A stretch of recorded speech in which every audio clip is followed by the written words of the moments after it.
Water heater వాడడం మంచిదేనా? ప్రస్తుతం స్నానం చేసే నీటిని, తాగే నీటిని వేడి చేసుకొని వినియోగిస్తున్నాం. ఒకప్పుడు పొయ్యి మీద నీళ్లు వేడి చేసేవారు, కానీ ఇప్పుడు రకరకాల పరికరాలు మార్కెట్లోకి వచ్చాయి.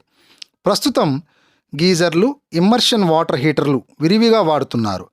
చౌకగా లభించడంతో ప్రస్తుతం ఇమ్మర్షన్ హీటర్స్ వాడుతున్నారు. ఇలా కరెంట్తో వేడి చేసిన నీళ్లు ఆరోగ్యానికి హానికరం అనే అపోహ చాలామందికే ఉంది.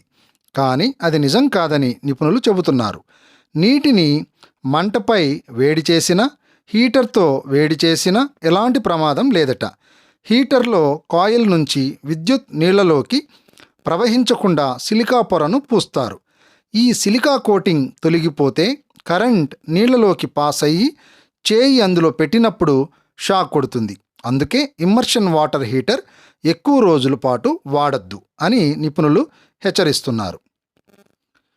రోజు వేడి నీటి స్నానం చేస్తే ఆరోగ్య సమస్యలు తక్కువని ఓ అధ్యయనంలో తేలింది. గోరువెచ్చటి నీటితో స్నానం చేస్తే ఒంటి నొప్పులు తగ్గి మంచి నిద్ర పడుతుంది.